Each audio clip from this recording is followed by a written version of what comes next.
إن الحمد لله الفرد الصمد لم يلد ولم يولد ولم يكن له كفوا أحد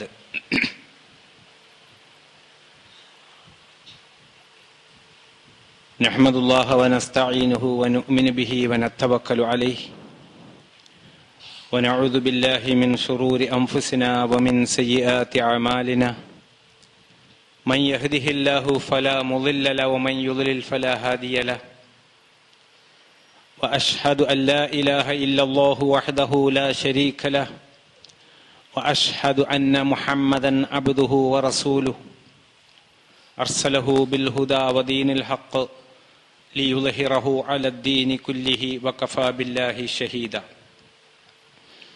اللهم صل على محمد وعلى آل محمد كما صليت على إبراهيم وعلى آل إبراهيم اللهم بارك على محمد وعلى آل محمد كما باركت على إبراهيم وعلى آل إبراهيم إنك حميد مجيد أما بعد فإن خير الحديث كتاب الله وخير الهدي هدي محمد صلى الله عليه وسلم وشر الأمور محدثاتها وكل بدعة ضلالة يا أيها الذين آمنوا اتقوا الله حق تقاته ولا تموتن إلا وأنتم مسلمون رب اشرح لي صدري ويسر لي أمري واحلل عقدة من لساني يفقه قولي أعوذ بالله من الشيطان الرجيم بسم الله الرحمن الرحيم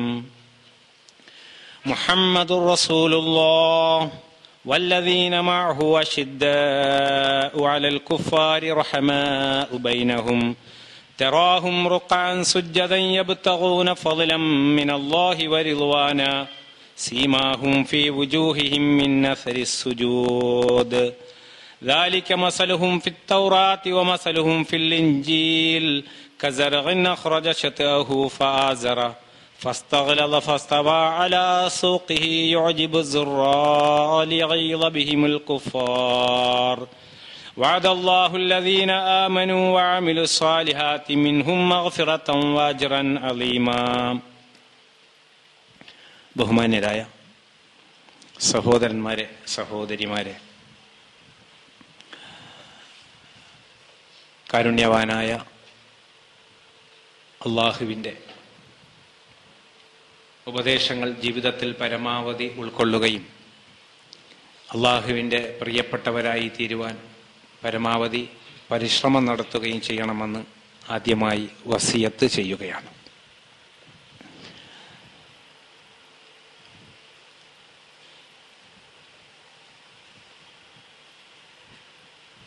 മതങ്ങളെന്ന പേരിലോ ആശയങ്ങളോ ആദർശങ്ങളോ ദർശനങ്ങളോ എന്ന പേരിലോ എമ്പാടും മതങ്ങളെയും ദർശനങ്ങളെയും നമുക്കിന്ന് ലോകത്ത് കാണുവാൻ സാധിക്കുന്നുണ്ട്. അതിലൊരു മതമാണ് ഇസ്ലാം. പേര് മുതൽ ആരംഭിക്കുന്ന മറ്റൊരു മതത്തിനും ഇല്ലാത്ത, മറ്റൊരു ദർശനത്തിനും അവകാശപ്പെടാൻ കഴിയാത്ത ആദർശ ഉത്കൃഷ്ടത, മഹനീയത ഇസ്ലാമിന് മാത്രം അവകാശപ്പെട്ടതാണ്. ലോകത്ത് നമ്മൾ പരിചയപ്പെടുന്ന ഏതൊരു മതമെടുത്താലും ഒന്നുകിൽ അത് പ്രചരിപ്പിച്ച വ്യക്തിയുടെ പേരിൽ അറിയപ്പെടുന്നതായിരിക്കും. ബുദ്ധമതവും ജൈനമതവും ക്രിസ്തുമതവും തുടങ്ങി അങ്ങനെ നമ്മൾ പേരിലൂടെ പരിചയപ്പെടുന്ന മതങ്ങൾ, അല്ലെങ്കിൽ ഏതെങ്കിലും ഒരു സമുദായത്തിൻ്റെ കുത്തകയായി നിലനിൽക്കുന്ന മതമായിരിക്കാം. ജൂതമതം അതിൽപ്പെട്ട ഒരു മതമാണ്. ജൂത സമുദായത്തിൻ്റെ പേരിൽ അറിയപ്പെടുന്ന മതമാണ്. അല്ലെങ്കിൽ ഏതെങ്കിലും ഒരു പ്രദേശത്തിൻ്റെ മതമായിട്ട് പേരിൽ അറിയപ്പെടുന്നവയായിരിക്കാം. ഹിന്ദുമതം പോലെയുള്ള മതങ്ങൾ അങ്ങനെയാണ്. ഒരു ഭൂപ്രദേശത്തിൻ്റെ പേരിലാണ് അറിയപ്പെടുന്നത്. ഇനി മറ്റു ദർശനങ്ങൾ എടുത്തു നോക്കിയാലും അങ്ങനെ തന്നെ. അത് നമുക്ക് അറിയുന്ന വിഷയങ്ങളായതുകൊണ്ട് അതിൻ്റെ പേരൊന്നും പറയേണ്ടതില്ല. നമ്മൾ ഇന്ന് പ്രധാനമായി പരിചയപ്പെടുന്നതും നമ്മുടെ സാധാരണഗതിയിലുള്ള പരിചയത്തിൽ വരാത്തതുമൊക്കെയായ ഏതൊരു ദർശനത്തെ നമ്മൾ പരിചയപ്പെടുമ്പോഴും അതെല്ലാം ആ ദാർശനികന്റെ പേരിൽ അറിയപ്പെടുന്നവയായിരിക്കാം. എന്നാൽ ഇതിൽ നിന്നെല്ലാം തീർത്തും വ്യത്യസ്തമായി ഇസ്ലാം എന്ന മത ആദർശം, അതിൻ്റെ പേരാണല്ലോ ഉത്ഭവമായി നമുക്ക് ആദ്യമായി പരിചയപ്പെടുത്താൻ കഴിയുന്ന ഒരു വ്യതിരിക്തത.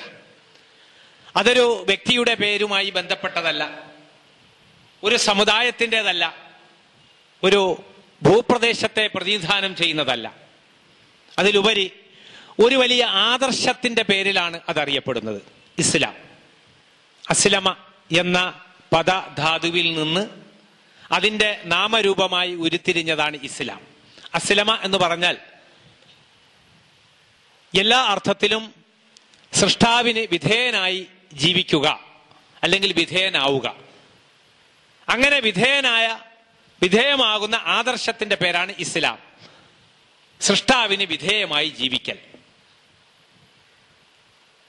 ഇതിങ്ങനെ ഇവിടെ നിന്ന് ആരംഭിച്ച് അത് ഏതറ്റം വരെ എന്തെല്ലാം വിഷയങ്ങൾ പ്രതിപാദിച്ചിട്ടുണ്ടോ അവിടെ ഒക്കെയും അതിൻ്റെ ആദർശബന്ധിതമായ വിഷയങ്ങളാണ് മനുഷ്യരുടെ മുമ്പിൽ അവതരിപ്പിക്കുന്നത് എന്ന് കാണാം. അതുകൊണ്ട് തന്നെ അതിന് പ്രചാരം ആവശ്യമാകുന്നു. ലോകത്തെല്ലാവരും അറിയണം. എല്ലാവർക്കും ഒരുപോലെ ഉൾക്കൊള്ളുവാൻ കഴിയുന്ന ഏറ്റവും ലളിതമായ ആദർശമാണത്. അതിലൂടെയാണ് വിഭാഗീയതയും വർഗീയതയും ഇല്ലാതാവുക. ആർക്കും എളുപ്പത്തിൽ സ്വീകരിക്കാൻ കഴിയുന്ന മഹനീയമായ ആദർശമാണത്. അതുകൊണ്ട് അത് പ്രചരിപ്പിക്കപ്പെടണം. അതൊരു ഭൂപ്രദേശത്തിൻ്റെയോ കുറെ വ്യക്തികളുടെയോ അല്ലെങ്കിൽ ഏതെങ്കിലും ആചാര്യന്മാരുടെയോ കുത്തകയായി നിലനിൽക്കേണ്ടതോ അവശേഷിക്കേണ്ടതോ അല്ല. മറിച്ച് എല്ലാവരുടെയും, ലോകത്ത് അള്ളാഹുവിന്റെ സൃഷ്ടികളായ എല്ലാവരുടെയും അവകാശവും എല്ലാവരുടെയും അർഹതയുമായിരിക്കണം. അതുകൊണ്ട് അത് പ്രചരിപ്പിക്കണം. അതിന് തുല്യതയുണ്ട്, അതിന് കൃത്യമായ ചട്ടക്കൂടുണ്ട്. അതുകൊണ്ടത് പ്രചരിപ്പിക്കണം. എല്ലാവർക്കും അതിൽ നിന്ന് ഗുണങ്ങൾ ലഭിക്കുന്നു. ഇത് ഇസ്ലാമിന്റെ ഉത്കൃഷ്ടമായ മഹനീയതയായതുകൊണ്ട് അതില്ലാത്തവർ അതിനെ എതിർക്കും. ജൂതമതം പ്രചരിപ്പിക്കാറില്ല. ആരെയും ജൂതമതം സ്വീകരിക്കാൻ വേണ്ടി ജൂതന്മാർ നിർബന്ധിക്കുകയോ ജൂതമതത്തിന്റെ തത്വങ്ങൾ പറഞ്ഞു പഠിപ്പിക്കുകയോ നിങ്ങൾ ജൂതനാകണമെന്ന് പറയുകയോ ചെയ്യാറില്ല. എന്തുകൊണ്ടാണ്? ഒരാൾക്ക് ബ്രാഹ്മണനാകാൻ കഴിയാത്തതുപോലെയാണ്. ആർക്കും മുസ്ലിമാകാം, പക്ഷെ ഒരാൾക്ക് ബ്രാഹ്മണനാകാൻ കഴിയില്ല. ഒരാൾക്ക് ബ്രാഹ്മണനാകണമെങ്കിൽ അയാൾ ബ്രാഹ്മണനായി ജനിക്കണം. ജനിച്ചു കഴിഞ്ഞ ശേഷം, ഏതെങ്കിലും ഒരു താഴ്ന്ന കുലത്തിൽ ജനിച്ച ശേഷം ഒരു പൂണൂലിട്ടിട്ട് വന്നിട്ട് ഞാൻ ബ്രാഹ്മണനാന്ന് പറഞ്ഞാൽ ബ്രാഹ്മണനാകില്ല. അതുപോലെ ഒരാൾ പറയാണ് എനിക്ക് ജൂതനായി ജീവിക്കണം എന്ന് പറഞ്ഞാൽ അങ്ങനെ ആകാൻ പറ്റൂല. അതെന്തേ? ജൂതനാകണമെങ്കിൽ ജൂതനായി ജനിക്കണം. അതിന്റെ കാരണം അതൊരു കുലമാണ്, അതൊരു വ്യക്തിയുടെ സന്താന പരമ്പരകളുമായി ബന്ധപ്പെട്ട വിഷയമാണ്. ഖുർആൻ അങ്ങനെയാണല്ലോ പരിചയപ്പെടുത്തിയതും. യാ ബനി ഇസ്രായേൽ, യാക്കൂബ് നബി അലൈഹി സ്വലാത്തു വസ്സലാമയുടെ മറ്റൊരു നാമധേയമാണ് ഇസ്രായേൽ. അതുകൊണ്ട് യാ ബനി ഇസ്രായേൽ, ഇസ്രായേൽ സന്തതികളെ. അപ്പൊ ഇസ്രായേൽ സന്തതികളായി പെറ്റുപെരുകി ഒരു ജനതയായി മാറിയ ജനവിഭാഗം, അവരെ നേരെയാക്കാൻ വേണ്ടി അല്ലാഹു സുബ്ഹാനഹു വ തആല പ്രവാചകന്മാരെ അയച്ചു. അപ്പോഴും അവർ ആ ജൂതായിസം എന്ന ജൂത സമൂഹം എന്ന ഒരു കാഴ്ചപ്പാടിൽ ഒതുങ്ങി നിന്നു. ഞങ്ങളിൽ ഇത്രയും പ്രവാചകന്മാരെയൊക്കെ അയച്ചപ്പോൾ അവർക്ക് തോന്നി നമ്മൾ കുറച്ച് കേമന്മാരാണ്. അല്ലാഹു സുബ്ഹാനഹു വ തആല സൂചിപ്പിക്കുകയും ചെയ്തു, യാ ബനി ഇസ്രായേൽ ഉദ്കുറൂ നിഅമതി അല്ലതി അൻഅംതു അലൈക്കും വ അന്നി ഫളൽതുകും അലൽ ആലമീൻ. ഇസ്രായേൽ സന്തതികളെ, നിങ്ങൾ ഓർക്കണം നിഅമതി അല്ലതി അൻഅംതു അലൈക്കും, ഞാൻ നിങ്ങൾക്ക് ചൊരിഞ്ഞു തന്ന മഹാ അനുഗ്രഹങ്ങളെ. അപ്പൊ മറ്റുള്ളവർക്ക് അത് കിട്ടിയില്ല. വഅന്നി ഫളൽതുക്കും അലൽ ആലമീൻ, ലോകരിൽ നിങ്ങളെ ഉത്കൃഷ്ടരാക്കുകയും ചെയ്തിട്ടുണ്ട്. ഇത് നിങ്ങൾ ഓർക്കണം. എന്തിനാണ് അള്ളാഹു ഇത് പരിചയപ്പെടുത്തുന്നത്? മുഹമ്മദ് നബി സല്ലല്ലാഹു അലൈഹി വസല്ലമ ഇസ്ലാമിനെ പ്രചരിപ്പിക്കുകയും ഇസ്ലാമിന്റെ സമത്വ സന്ദേശങ്ങൾ സമൂഹത്തിൽ ഇങ്ങനെ നിർലോഭം ചൊരിഞ്ഞു കൊടുക്കുകയും ചെയ്തപ്പോൾ അതിനെ എതിർത്തുകൊണ്ട് പ്രവാചകന്മാർ വരണമെങ്കിൽ അത് ഞങ്ങളിൽ നിന്നാകണമെന്ന വരട്ടു ന്യായം പറഞ്ഞ് ഇസ്ലാമിനെ അംഗീകരിക്കാതെ മാറി നിന്നവർ, അങ്ങനെ അംഗീകരിച്ചു കഴിഞ്ഞാൽ ഒരുപാട് നഷ്ടങ്ങളുണ്ട്. തങ്ങളുടെ കുലമഹിമ നഷ്ടപ്പെട്ടു പോകും, തങ്ങളുടെ ആഭിജാത്യം നഷ്ടപ്പെട്ടു പോകും. കാരണം നഹ്നു അബ്നാഉള്ള, ഞങ്ങൾ അള്ളാഹുവിന്റെ പ്രത്യേക സന്തതികളാണ്. അങ്ങനെയാണല്ലോ നമ്മൾ ചില പ്രത്യയശാസ്ത്രങ്ങളിൽ മനുഷ്യന്റെ ഉൽപ്പത്തിയെപ്പറ്റി ചില ന്യായങ്ങൾ കേൾക്കാറുണ്ടല്ലോ. ബ്രാഹ്മണനെ ദൈവം മുഖത്ത് നിന്ന് സൃഷ്ടിച്ചു, അങ്ങനെ ഓരോ ജനവിഭാഗത്തെയും ദൈവത്തിന്റെ ഓരോ അവയവങ്ങളിലും സൃഷ്ടിച്ചതിന്റെ കാരണത്താലാണ് ഈ ചാതുർവർണ്ണ്യമുണ്ടായത് എന്ന ചില ആശയഗതികൾ അവതരിപ്പിക്കാൻ പടച്ചവന്റെ സൃഷ്ടിയെ കൂട്ടുപിടിച്ചിരിക്കുന്നു. അല്ലാഹു സുബ്ഹാനഹു വ തആല മനുഷ്യ സൃഷ്ടിപ്പുമായി ബന്ധപ്പെടുത്തിയിട്ട് മനുഷ്യ സമൂഹത്തെ പഠിപ്പിച്ചത് തീർത്തും സമത്വം നിറഞ്ഞ ന്യായമായൊരു സത്യത്തെയും പരമാർത്ഥത്തെയുമാണ്. മനുഷ്യനെ കളിമണ്ണിന്റെ സത്തയിൽ നിന്ന് സൃഷ്ടിച്ചു. ആ മനുഷ്യനിലേക്ക് നാം നമ്മുടെ ചൈതന്യത്തെ സന്നിവേശിപ്പിച്ചു. ഇതെല്ലാം കഴിഞ്ഞ് ആ ഒരു സംവിധാനത്തെ ഭൂമിയിലേക്ക് വ്യാപിപ്പിക്കുവാനുള്ള തുടക്കമെന്നോണം മലക്കുകളോട് പറഞ്ഞു, ഇനി ജാഇലുൻ ഫിൽ അർളി ഖലീഫ, ഭൂമിയിൽ നാം ഇതാ അതിന്റെ പ്രതിനിധിയെ ഉണ്ടാക്കാൻ പോകുന്നു. അങ്ങനെ ഒരു സൃഷ്ടിയുടെ ഒന്നാമത്തെ പ്രതിനിധിയെ സൃഷ്ടിക്കാൻ പോകുന്നു. റസൂലുള്ളാഹി സ്വല്ലല്ലാഹു അലൈഹി വസല്ലം അതിനെ കുറച്ചുകൂടി വ്യക്തമാക്കി പറഞ്ഞു തന്നു. കുല്ലുക്കും മിൻ ആദം വ ആദമു മിൻ തുറാബ്, നിങ്ങൾ എല്ലാവരും ആദമിന്റെ സന്തതികളാകുന്നു. വ ആദമു മിൻ തുറാബ്, ആദമാകട്ടെ മണ്ണിൽ നിന്നാണ്. അടിസ്ഥാനപരമായി നമ്മളൊക്കെ മണ്ണാണ്. അല്ലാഹു സുബ്ഹാനഹു വ തആല സൃഷ്ടിയുമായി ബന്ധപ്പെട്ട ഏറ്റവും വലിയ പരമാർത്ഥത്തെ, ഏറ്റവും ശരിയെ മനുഷ്യന്റെ മുമ്പിൽ കൃത്യമായി അവതരിപ്പിച്ചു തന്നു. ആർക്കും ആരെക്കാളും യാതൊരു തരത്തിലും പ്രത്യേകതയില്ല. നിങ്ങളെ ഒരു ആണിൽ നിന്നും ഒരു പെണ്ണിൽ നിന്നുമാണ് സൃഷ്ടിച്ചത്, മറ്റൊരു പ്രത്യേകതയുമില്ല. പിന്നെ പ്രത്യേകത മുഴുവനും ഇന്ന അക്രമക്കും ഇൻദല്ലാഹി അത്ഖാക്കും, പ്രത്യേകത ഉണ്ടാകണമെങ്കിൽ നിങ്ങളിൽ അള്ളാഹുവിനെ കൂടുതൽ സൂക്ഷിക്കുകയും അള്ളാഹുവിനെ ഇഷ്ടപ്പെടുകയും ചെയ്യുന്നവരാരോ അവർക്കാണ് പ്രത്യേകത. അതുകൊണ്ട് അങ്ങനെയുള്ളവരായി തീരുക, അതിനുള്ള വഴിയാണ് നിങ്ങളുടെ മുമ്പിൽ തന്നിരിക്കുന്നത്. ആ വഴി സ്വീകരിക്കുവാൻ ഏറ്റവും യോഗ്യനായ ആളാരാണ്? കൂടുതൽ അറിവുള്ളവരാണ്, കൂടുതൽ കാര്യശേഷിയുള്ളവരാകേണ്ടത്. അതുകൊണ്ട് ജൂതൻ സമുദായത്തിന് അല്ലാഹു സുബ്ഹാനഹു വ തആല ബുദ്ധിപരമായും അതുപോലെ കാര്യബോധമുള്ളവരായി തീരുവാനുള്ള ശ്രേഷ്ഠതകളൊക്കെ മറ്റ് ജനവിഭാഗങ്ങൾക്ക് നൽകുന്നതിനേക്കാൾ ഒരല്പം കൂടുതൽ കൊടുത്തിട്ടുണ്ട്. എങ്കിൽ ഇസ്ലാമിന്റെ ആശയം വരുമ്പോൾ ആദ്യമായി ഷഹാദത്ത് ചെല്ലേണ്ടവരും അതിന്റെ മുമ്പിൽ നിൽക്കേണ്ടവരും ആരാണ്? അതാണ് അള്ളാഹു ഇവിടെ ഓർമ്മപ്പെടുത്തുന്നത്. മുഹമ്മദ് നബി സല്ലല്ലാഹു അലൈഹി വസല്ലമ അള്ളാഹുവിന്റെ സന്ദേശത്തെ മനുഷ്യരുടെ മുമ്പിൽ പരിചയപ്പെടുത്തുമ്പോൾ ഇതാണ് ശരി എന്ന് പറഞ്ഞുകൊണ്ട് ആദ്യം നിൽക്കേണ്ട ആളുകളാണവർ. സൂറത്ത് യാസീനിൽ രണ്ട് പ്രവാചകന്മാർ വന്നു. അവരെ ധിക്കരിച്ചപ്പോൾ മൂന്നാമത് അവരെ ശക്തിപ്പെടുത്താൻ പിന്നെയും പ്രവാചകരെ അയച്ചു. അവരെയും നിഷേധിച്ചപ്പോൾ ഒരു മനുഷ്യൻ ആ പട്ടണത്തിന്റെ പ്രാന്തപ്രദേശത്ത് നിന്ന് ഓടി വന്നു.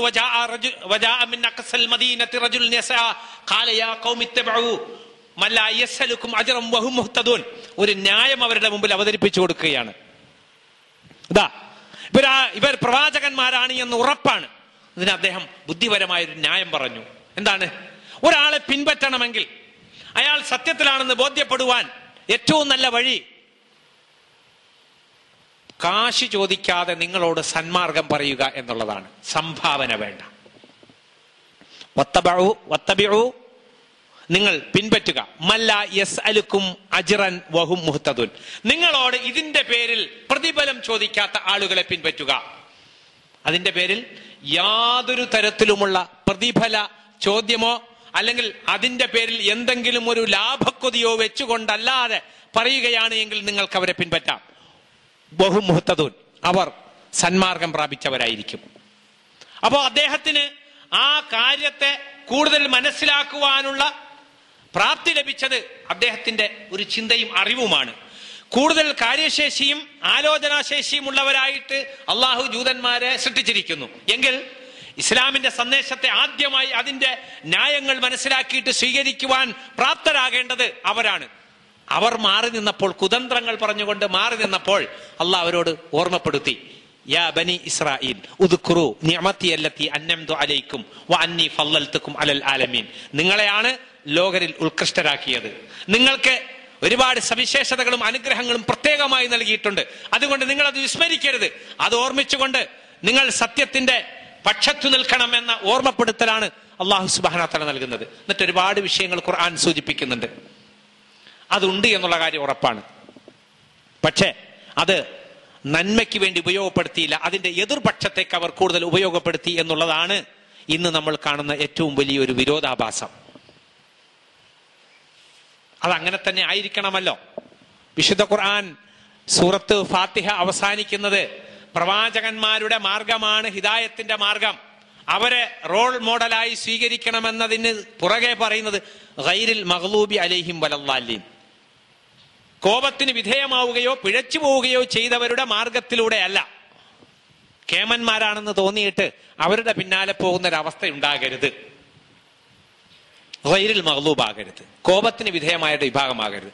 അപ്പോൾ ജൂത സമുദായത്തിന്റെ പ്രവർത്തനങ്ങളൊക്കെ എന്നും അങ്ങനെ തന്നെ നിലനിൽക്കണം ഖിയാമത്ത് നാൾ വരെ. എങ്കിലല്ലേ വിശുദ്ധ ഖുർആൻ പറഞ്ഞ, വിശുദ്ധ ഖുർആനിലെ ഓരോ ആയത്തും ദൃഷ്ടാന്തങ്ങളാണല്ലോ, അതിന്റെ പുലർച്ചയുണ്ടാകണം, അത് മനസ്സിലാകണം. അതുകൊണ്ട് അവർ അവരുടെ മതത്തിലേക്ക് ആളെ ക്ഷണിക്കുന്നില്ല. അതിന്റെ ഒന്നാമത്തെ കാരണം നേരത്തെ സൂചിപ്പിച്ചതാണ്. അതൊരു സമുദായമായി, അതിൽ സന്താനമായി ജനിക്കുമ്പോൾ മാത്രമേ അതിന്റെ അംഗമാകുന്നുള്ളൂ. അല്ലാതെ അതിന്റെ ആശയത്തിലേക്ക് ഒരാളെ കൊണ്ടുവരേണ്ടതില്ല. മറ്റൊന്ന്, ആശയത്തിലേക്ക് ആളുകൾ കടന്നു വന്നാൽ അവരെയും ഞാൻ എന്റെ അരികത്ത്, എന്റെ ദേവാലയത്തിൽ എന്നോട് ചേർത്തിരുത്തണ്ടേ, അവരെ എന്റെ ഭാഗമാക്കണം, അവർക്ക് ഞാനുമായി എന്റെ കുടുംബവുമായി വിവാഹബന്ധങ്ങൾ ഉണ്ടാകണം. അങ്ങനെ ഒരുപാട് വിഷയങ്ങളുണ്ട്. അങ്ങനെ ഉണ്ടായിക്കഴിഞ്ഞാൽ ഞങ്ങൾ പിന്നെ യോഗ്യരെന്ന് പറയുന്നതിൽ എന്താണ് അർത്ഥമുള്ളത്? അത് അപ്പാടെ നഷ്ടപ്പെട്ടു പോകും. അതുകൊണ്ട് ആ മതത്തിലേക്ക് ആളെ ക്ഷണിക്കേണ്ടതില്ല, അവിടെ അങ്ങനെ തന്നെ നിൽക്കണം. അതുകൊണ്ടാണ് ജൂതമതത്തിലേക്ക് പ്രബോധനമില്ലാത്തത്. അങ്ങനെയെങ്കിൽ മറ്റ് ചിലത് വളരുകയാണ് എങ്കിൽ അതിന്റെ ഞങ്ങൾക്ക് ഏതായാലും വളരാൻ കഴിയില്ല ആ നിലയ്ക്ക്. മറ്റേതെങ്കിലും ഒരു ആദർശം വളരുകയാണ് എങ്കിൽ അതിനെ തളർത്തുകയും ചെയ്യേണ്ടത് സ്വാഭാവികമായ ഒരു ചിന്തയും ആവശ്യവുമായി തീരുന്നു. അതാണ് ലോകത്ത് ഇസ്ലാമിനെതിരെ ജൂത ആശയക്കാർ ഇത്ര വലിയ ശത്രുതയും അതിന് അനുബന്ധമായിട്ട് ഇസ്ലാമിനെ തകർക്കുവാനുള്ള സാഹചര്യങ്ങളും ഒരുക്കിക്കൊണ്ടിരിക്കുന്നത്. ബുദ്ധിപരമായി കുറച്ച് മുന്നിൽ നിൽക്കുന്നത് കൊണ്ട് തത്സമയ കാഴ്ചപ്പാടുകളോ ഇന്ന് എന്ത് സംഭവിക്കണം എന്നതിനോ അപ്പുറം ഒരു 100 വർഷത്തിനപ്പുറം എന്തുണ്ടാകണമെന്ന കാഴ്ചപ്പാടാണ് അവർ ഇന്ന് ലോകത്ത് പ്രചരിപ്പിക്കുകയും അല്ലെങ്കിൽ അവരുടെ അജണ്ടയായി സ്വീകരിക്കുകയും ചെയ്തിരിക്കുന്നത്. മുസ്ലിങ്ങൾ ഇന്നെങ്ങനെ എന്നാണ്. ഇന്നെങ്ങനെ കുരിശുയുദ്ധം കഴിഞ്ഞു, മുസ്ലിങ്ങൾ അത്യാവശ്യം ഒരു കുരിശു യുദ്ധത്തിൽ പങ്കെടുത്ത ആളുകളെയൊക്കെ തുരത്തിയിട്ട് ഇസ്ലാമിക രാജ്യങ്ങളൊക്കെ ഒന്ന് തിരിച്ചു പിടിച്ചു നിൽക്കുന്ന സന്ദർഭത്തിൽ ഒരു പണ്ഡിതനോട് അഭിപ്രായം ചോദിച്ചു. നമ്മൾ കുറെ അനുഭവിച്ചല്ലോ, കൂടുതൽ ആയുധ സജ്ജരാകുവാൻ, പുതിയ പുതിയ ആയുധങ്ങൾ കണ്ടെത്തുവാൻ നമ്മൾ മെനക്കെടണ്ടേ? അപ്പോൾ ആ പണ്ഡിതൻ വളരെ നിഷ്കളങ്കമായ ഒരു മറുപടി പറഞ്ഞു. അദ്ദേഹം പറഞ്ഞു, ഇസ്ലാം കാരുണ്യത്തിന്റെ മതമാണ്, അക്രമം ഇസ്ലാമിന്റെ വഴിയല്ല. ഇസ്ലാം എപ്പോഴും പ്രതിരോധിക്കൽ മാത്രമാകുന്നു. അങ്ങനെ ഒരു ആയുധം മറ്റുള്ളവരിൽ ഉണ്ടാകുമ്പോൾ മാത്രം നമ്മൾ അതിനെപ്പറ്റി ചിന്തിച്ചാൽ പോരെ? അതിനു മുമ്പ് നമ്മൾ അതിന്റെ അപ്പുറത്തൊരു ആയുധം ഉണ്ടാക്കി വച്ചാൽ നമുക്ക് അഹങ്കാരം കൂടില്ലേ? ശരി, അദ്ദേഹത്തിന്റെ അഭിപ്രായം കേട്ടുകൊണ്ട് മാറി നിന്നു. ഒരുപക്ഷെ ഈ ഒരു അഭിപ്രായം ഒരു മുസ്ലിം ലോകത്തിന്റെ തന്നെ കുറച്ച് മുമ്പുള്ള ഒരു അഭിപ്രായമായതുകൊണ്ടായിരിക്കാം മുസ്ലിങ്ങൾ ഇന്ന് അനുഭവിക്കുന്ന ഒരു ശാസ്ത്രീയമായ ഉൾവലിയലോ പിന്നോക്കം പോകലോ ഉണ്ടായതിന്റെ കാരണം എന്ന് നമുക്ക് മനസ്സിലാകുന്നു. മുസ്ലിം സമൂഹം പ്രതിരോധ സജ്ജമായിരിക്കണം. ഒരു 100 വർഷം അപ്പുറം എങ്ങനെ എന്തൊരു സംസ്കാരത്തിലേക്ക് ലോകത്തെ മാറ്റണമെന്ന് സുദീർഘമായ ദീർഘവീക്ഷണത്തോടു കൂടിയുള്ള ഒരു ചിന്തയിൽ വളരെ സമയബന്ധിതമായ പ്രവർത്തനങ്ങൾ നടത്തുവാനും 10 വർഷം കഴിയുമ്പോൾ അതിന്റെ പുരോഗമനം എവിടെ എത്തിയില്ലെങ്കിൽ അവിടെ എത്തിക്കുവാൻ ഇനി എന്ത് ചെയ്യണമെന്ന ഒരു മുൻകൂട്ടിയുള്ള പദ്ധതിയോടുകൂടിയുള്ള പ്രവർത്തനങ്ങൾ മുസ്ലിം സമുദായത്തിൽ ഇന്ന് കാണുന്നില്ല. അതിന്റെ ദുരന്തമാണ് മുസ്ലിം സമൂഹം അനുഭവിച്ചു കൊണ്ടിരിക്കുന്നത്. എന്നാൽ ഇസ്ലാമിന്റെ ശത്രുക്കൾ 50 വർഷം കഴിയുമ്പോൾ മുസ്ലിങ്ങളുടെ സംസ്കാരത്തെയും മുസ്ലിങ്ങളുടെ വിശ്വാസത്തെയും മുസ്ലിമിന്റെ ആചാര രീതികളിലും എന്തു മാറ്റം വരണം, മുസ്ലിം ലോകത്തെ കാഴ്ചപ്പാടുകൾ എവിടേക്ക് മാറ്റിമറിക്കണം എന്നത് അവർ പദ്ധതികളും പ്ലാനുകളും നടത്തിക്കൊണ്ട് ഫോളോ അപ്പ് ചെയ്തുകൊണ്ടിരിക്കുന്നു. നമ്മളത് അറിയാതെ പോകുന്നു. 100 വർഷം കഴിഞ്ഞ് മുസ്ലിം ലോകത്തെ എവിടെ എത്തിക്കണമെന്നാണ് ഇന്ന് പദ്ധതി തയ്യാറാക്കുന്നത്. അങ്ങനെയെങ്കിൽ 100 വർഷം കഴിഞ്ഞ് എത്ര ആളുകളിലേക്ക് ഇസ്ലാമിന്റെ സന്ദേശം എങ്ങനെയെല്ലാം എത്തിക്കാൻ കഴിയുമെന്ന പദ്ധതികൾ മുസ്ലിങ്ങളും തയ്യാറാക്കേണ്ടതില്ലേ? അതില്ല. പലപ്പോഴും നമ്മൾ ചെറിയ ചെറിയ ആശയങ്ങളിൽ പോലും കുടുങ്ങിക്കിടന്നിട്ട് അതിൽ തർക്കിച്ച് പ്രാദേശികമായി പോലും ഭിന്നമായി പോകുന്ന സാഹചര്യമാണ് മുസ്ലിം സമൂഹത്തിൽ കാണുന്നത്. അതിനൊരു മാറ്റം വന്നുകൊണ്ട് മുസ്ലിം സമൂഹത്തെ എല്ലാ അർത്ഥത്തിലും സമൂഹത്തിലെ ഒരു ഉദാർത്ത കുന്തും ഖൈറ ഉമ്മത്തിൻ എന്ന് പറഞ്ഞ നിങ്ങളാണ് ഏറ്റവും നല്ല സമുദായം, ഉഖ്രിജത്ത് ലിന്നാസ്, ജനങ്ങൾക്ക് വേണ്ടി ഉയർത്തെഴുന്നേൽപ്പിക്കപ്പെട്ട ജനങ്ങളെ നന്മയിലേക്ക് നയിക്കുവാൻ വേണ്ടി പുറത്തു കൊണ്ടുവരപ്പെട്ട ഉത്കൃഷ്ട സമൂഹം നിങ്ങളാണ് എന്ന ഖുർആന്റെ പ്രഖ്യാപനത്തെ അന്വർത്ഥമാക്കാൻ കഴിയുന്ന വിധത്തിൽ പദ്ധതികളും പ്ലാനും ഒക്കെ ഇസ്ലാമിക പണ്ഡിതന്മാരിൽ നിന്നും ഇസ്ലാമിക ചിന്തകന്മാരിൽ നിന്നും ഉണ്ടാകണമല്ലോ. ഒരു 50 വർഷം കഴിയുമ്പോൾ ഇസ്ലാമിക ലോകവും ഇസ്ലാമിന്റെ കാഴ്ചപ്പാടുകൾ അല്ലെങ്കിൽ മുസ്ലിം സമൂഹത്തിന്റെ നഷ്ടപ്പെട്ടു പോയ പ്രതാപത്തെ എവിടം വരെ എത്തിക്കാൻ കഴിയും? അതിനെന്തൊക്കെ ചെയ്യണം, അതിനെവിടെ നിന്ന് തുടങ്ങണം, എങ്ങനെ ആയിരിക്കണം എന്നറിയുന്നില്ല. എന്നിട്ട് അതിനപ്പുറം നമ്മളോ കേവലം ഓരോ 6 മാസം കൂടുമ്പോഴും അല്ലെങ്കിൽ ഓരോ വർഷത്തിലും അല്ലെങ്കിൽ ഒരു 3 മാസ കാലയളവിലൊക്കെ മുസ്ലിം സമൂഹം വലിയ വലിയ പ്രതിസന്ധികളിലാണ് പോയിക്കൊണ്ടിരിക്കുന്നത്. ഒരു കാർട്ടൂൺ അല്ലെങ്കിൽ ഒരു സിനിമ അല്ലെങ്കിൽ ഒരു നോവൽ അല്ലെങ്കിൽ ഒരു ലേഖനം, ഇങ്ങനെ ചെറിയ ചെറിയ വിഷയത്തിൽ മുസ്ലിം ലോകത്തെ ആകെ താറുമാറാക്കുന്ന, അവരുടെ ആലോചനാശേഷിയെയും അവരുടെ വളർച്ചയെയും അതിൽ കുരുക്കിയിട്ട് തളർത്തിക്കളയുന്ന സാഹചര്യത്തിൽ മുസ്ലിം സമൂഹത്തിന് ഒരു പക്ഷേ നഷ്ടമുണ്ടാകാം. മുസ്ലിം സമൂഹത്തിന്റെ ആ ആവേശത്തിൽ വേറെ ചിലർക്കും നഷ്ടമുണ്ടാകാം. അതിലൂടെ മുസ്ലിം സമൂഹത്തിൽ സഹിഷ്ണുതയില്ലാത്ത സമൂഹമാണ് അതിൽ ഭൂരിപക്ഷമെന്ന് പറഞ്ഞു പ്രചരിപ്പിക്കുന്ന സന്ദർഭങ്ങൾ ഉണ്ടാകാം. ഇന്ന് പ്രചരണത്തിന് ഒരുപാട് മേഖലകൾ ഉള്ളത് കൊണ്ട് വളരെ പെട്ടെന്ന് തന്നെ പ്രചാരത്തിലേക്ക് എത്തുന്ന സാഹചര്യങ്ങൾ. ഒരു മേഖല അല്ലെങ്കിൽ മറ്റൊരു മേഖല, ഒരു നോവൽ എഴുതി അത് ഇന്ത്യയിൽ നിരോധിക്കുന്നു, അത് ഇന്റർനെറ്റിലെ മറ്റ് സംവിധാനങ്ങളിലൂടെ അന്ന് തന്നെ ലോകം കാണുന്ന സാഹചര്യത്തിലേക്ക് എത്തുന്നു. മാത്രമല്ല, ഒരു വിവാദം ഉണ്ടാക്കി കഴിഞ്ഞാൽ പെട്ടെന്ന് വിറ്റഴിക്കപ്പെടുന്നു എന്ന കച്ചവട തന്ത്രവും കൂടി അതിന്റെ പിന്നിൽ പുലർത്തുന്നു. ഇപ്പോ ഒരു സിനിമയാണ് പ്രശ്നം, സിനിമ പ്രശ്നമാണ്. നബി സല്ലല്ലാഹു അലൈഹി വസല്ലമയുടെ രൂപത്തിൽ അല്ലെങ്കിൽ മുഹമ്മദ് നബി ആയിട്ട് ഒരാൾ അഭിനയിച്ചിരിക്കുന്നു. അത് പാടില്ലാത്ത വിഷയമാണ്. കല ആവിഷ്കാര സ്വാതന്ത്ര്യത്തിന്റെ ഭാഗമാണ് എന്ന് പറഞ്ഞുകൊണ്ട് കലാകാരന്മാർ രംഗത്തുണ്ട്. കലയുടെ പേരിൽ എന്തും അവതരിപ്പിക്കാം, അതൊരു ആവിഷ്കാര സ്വാതന്ത്ര്യത്തിന്റെ ഭാഗമാകുന്നു. ഒരു കലയുടെ പൂർണ്ണതയ്ക്ക് അതിന്റെ എല്ലാ തലങ്ങളും പ്രദർശിപ്പിച്ചേ പറ്റൂ. വൃത്തികേടുകൾ കാണിക്കേണ്ടടുത്ത് വൃത്തികേടുകൾ കാണിക്കണം എന്ന കാഴ്ചപ്പാടാണല്ലോ ആവിഷ്കാര സ്വാതന്ത്ര്യത്തിന്റെ മറവിൽ കലാകാരന്മാർ പലരും അവരുടെ കലാസൃഷ്ടികളെ സമൂഹത്തിന്റെ മുമ്പിൽ അവതരിപ്പിക്കാൻ വേണ്ടിയിട്ട് ന്യായമായി പറഞ്ഞുകൊണ്ടിരിക്കുന്നത്. കല എന്നത് സമൂഹത്തിൽ പെട്ടെന്ന് സ്വാധീനം ചെലുത്തുന്ന ഒരു മേഖലയാണ്. അതുകൊണ്ട് തന്നെ അത് അത്രയും ശ്രദ്ധിച്ച് കൈകാര്യം ചെയ്യേണ്ട ഒരു വിഷയവുമാണ്. ഒരു കല ഒരു സമൂഹത്തിന്റെ ഉത്കൃഷ്ടതയ്ക്ക് വേണ്ടിയായിരിക്കണം, ഒരു സമൂഹത്തെ നന്നാക്കാൻ വേണ്ടിയായിരിക്കണം. അതിലൂടെ ഒരു സമൂഹം തകർന്നു പോവുകയോ ഏതെങ്കിലും സമൂഹത്തിന്റെ വിശ്വാസത്തെ വ്രണപ്പെടുത്തുകയോ അവരുടെ സംസ്കാരത്തെ നശിപ്പിക്കുകയോ ചെയ്യുന്നതാകാൻ പാടില്ല. ഇന്ന് അതെല്ലാം നഷ്ടപ്പെട്ട് അതൊക്കെ നിലനിർത്താൻ വേണ്ടിയിട്ടാണ് സെൻസർ ബോർഡുകൾ ഉണ്ടായത്. ഇന്ന് സെൻസർ ബോർഡ് ഉണ്ടോ ഇല്ലേ എന്ന് തന്നെ പറയാൻ കഴിയാത്ത വിധത്തിലേക്ക് എല്ലാ മേഖലകളും മാറിക്കഴിഞ്ഞിരിക്കുന്നു. മുഹമ്മദ് നബി സല്ലല്ലാഹു അലൈഹി വസല്ലമയുടെ രൂപത്തിൽ ആരും അഭിനയിക്കുകയോ അല്ലെങ്കിൽ അത്തരത്തിൽ മുഹമ്മദ് നബിയായിട്ട് അഭിനയിച്ചുകൊണ്ട് ഏതെങ്കിലും തരത്തിലുള്ള ഒരു കലാരൂപം പുറത്തു വരികയോ ചെയ്തിട്ടില്ല. അങ്ങനെ വരാനും പാടില്ല. എന്തുകൊണ്ടാണ്? ഇസ്ലാം യാഥാർത്ഥ്യങ്ങളെ അംഗീകരിക്കുന്നത് കൊണ്ടാണ് അങ്ങനെ വരാൻ പാടില്ല എന്ന് പറയുന്നത്. ഈസാ നബിയുടേത് എന്ന് പറഞ്ഞ് പ്രചരിപ്പിക്കുന്ന യേശുക്രിസ്തുവിന്റെ ചിത്രമുണ്ട്, പ്രതിമകളുണ്ട്, പ്രതിഷ്ഠകളുണ്ട്. ഇതിനെ സംബന്ധിച്ച് ഒരുപാട് വിവാദങ്ങൾ വന്നിട്ടുണ്ട്.